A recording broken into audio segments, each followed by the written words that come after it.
A very bad rejection, you could go into anaphylactic shock, which means you can't breathe. In this video, I want to talk to you about the benefits of fresh cells versus frozen cells. Two very different things. I want to inform people about this because it's not something that you find a lot on Google, because there's not a lot of people that are doing fresh cells. I need to talk to you about the benefits and the safety, primarily about the safety. If you freeze something, anything, piece of meat, sashimi, anything, parts of it will die. It's just what happens. Freezing equals death.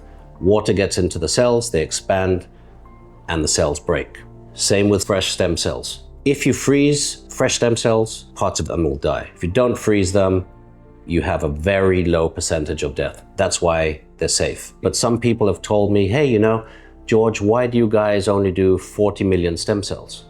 The answer is simple. I'll explain it to you. My cells are fresh. 2% rate of death. Frozen cells, on the other hand, start at about 100 million cells. If you've got 100 million cells and a large percentage of those are dead, that can, and sometimes does, lead to rejection, which is not a very good thing. So you could have, for example, an itch like you're allergic to seafood. That's a very mild form of rejection. Not pleasant, but you can take an antihistamine and it'll go away. A very bad rejection, you could go into anaphylactic shock, which means you can't breathe. That's not so pleasant, obviously.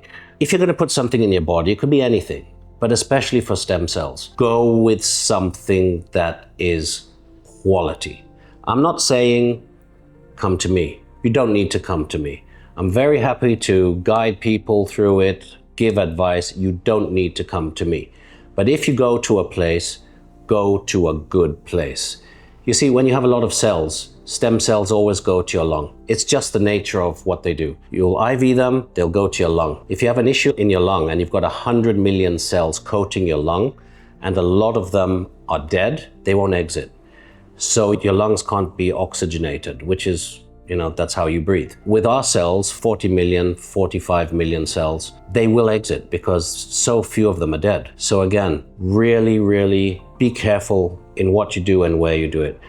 I'm not smarter than anyone else, I'm really not. But we have our own lab. What I can do is I can control the donor to the culture, to the filtration, to the analysis, to the transport, to the nurse that puts it in your arm. We've got real nurses, we've got doctors with amazing creds here. It's safe. I need it to be safe for my peace of mind as well as yours. That's why we've done thousands and thousands of cases here. You want to buy a nice watch, you want to buy a nice car, a house, something physical? Look for a deal. Quality stem cells cost money to do. They're a logistical nightmare, but they work really well. Look at our videos. I mean, real cases we've changed people's lives. I'm not boasting. This is more about the quality of what we do. So bear in mind, look for stem cells. Don't look at the price. Mexico, you can do stem cells for $2,000. I don't know why you want to. I'm not bashing anyone. I'm just saying you always get what you pay for. We've been around a long time. We know what we're doing. Just to give you something to think about. Thanks.